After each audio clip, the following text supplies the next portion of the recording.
Hi everyone, Pixie Mouse here, and welcome to Mouse Life. Alrighty, so today I wanted to talk about Wreck This Journal and how I've done mine so far and all that groovy jazz. It's so cold down here, so I'm like all wrapped up.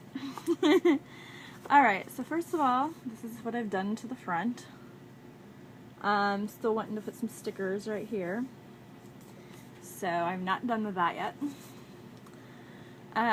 The sides, I did like this, and I do realize that if you look on Tumblr and on like Instagram, that a lot of people actually have kind of done the whole rainbow theme, but honestly it was something that,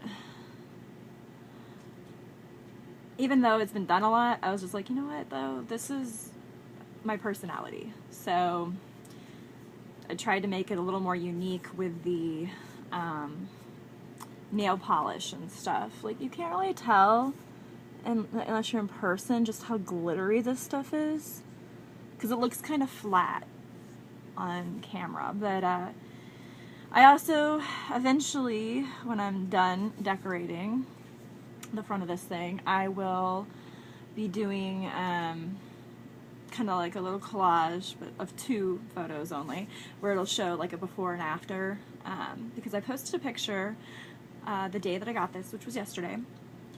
I posted a picture of what it looked like, and then, you know, I kind of want to compare, you know, do a comparison, just how much cooler and more colorful it looks now. I also did the spine. I did that on purpose. Like, I smeared it after I put the pink on, then I took a napkin. Well, at first I took my fingers and then realized it was gonna stain my fingers, so I took a napkin then and just kind of like smeared it, so it looks like it's half pink in areas, and other areas it's white still. So because I'm trying to take the approach of, let's not be so perfectionist-like or OCD-like with it while filling it out and, you know, decorating it and stuff. I want to be more loose with it. I'm using this journal for me. It's not necessarily an anger thing. You know, some people interpret it differently. I've seen people who interpret it much more artistically, and then some people, they really took the destroy this, you know, or wreck this journal very seriously in the wrecking part. And it's all how you interpret it. And honestly, it's going to be a little bit of both for me, because I like things to be pretty, but I'm allowing the fact that everything can't be perfect with this journal. So while I'm making it pretty, I'm not like obsessing. Like, for example, I'll do an example here. You see how I filled in the R and the A and then the O with pink, with a darker pink? Well, then you see this one looks like it hasn't been filled in, right? I filled it in, but somehow the nail polish kind of rubbed it off. Maybe I was like too forceful with the nail polish brush when I was brushing it on, I don't know. But somehow it got rubbed off, and I didn't see it till after I was done applying the stuff, and I realized, oh my god, you know, and it started to smear right here too. Like, I don't know if you can see it on camera, but yeah, you can kind of see where it smeared. It was starting to smear to the side there. And normally my OCD issues are, you know, oh my god, if something like that happened, I had to, you know, wipe it off, redo it, or somehow figure out how to make it look better. And I decided, you know what, letting it be, because that's part of this whole Wreck This Journal. That's part of why I'm doing it, is to help with my OCD and perfectionist issues, because it's a very stressful life when you have OCD and you have that perfectionist issue. It's very stressful, and I think this would be a great way to maybe go outside my boundaries with it. Now, when it came to, there's one page where it says take it in the shower with you. I did take it in the shower with me, but I did it my own way. I did it my own way by putting it in a very large baggie, which I know it's not cheating necessarily, but it's not your usual interpretation, I'm sure, of it. It's an OCD interpretation because of the fact that, you know, I don't want it getting waterlogged. My issue was that if I let it be in the shower with me with no protection, I was afraid that it would kind of fall apart on me. And I've seen other people where they've kind of had to bound theirs back together a little or tape it back together, and I don't want to have to do that early on. Maybe if I feel gutsy later on, I'll like have it in the shower for a split second or something. But I really wanted to have it in the shower with me, the whole shower. So I felt like I was really doing what it said. Like I said, you know, I took the neater way out with it. Yeah, here we go. Here's that page. I was kind of looking for it. I haven't decorated it yet or nothing, but technically I did that. Let's see. There's no pages really on the inside that I have done yet at all. Like I haven't added my own page numbers or anything like that. I literally pretty much just, I cracked the spine like you're supposed to, but you can't see it that well. But it is cracked. I don't know if you can kind of see it. Yeah, I don't know. On camera it's kind of harder to see stuff like that unless it's like horribly cracked. And it's not that bad yet. And I've been carrying it around everywhere with me. So I've been doing that. Oh, I started with, I did start on one page in here. And that page was the one where you put your stamps in. You glue them on the page from your mail. Now, it didn't say it had to be mail that you got, like, recently or anything. Yeah, it said on all, you know, collect the stamps on all your mail. But I keep mail.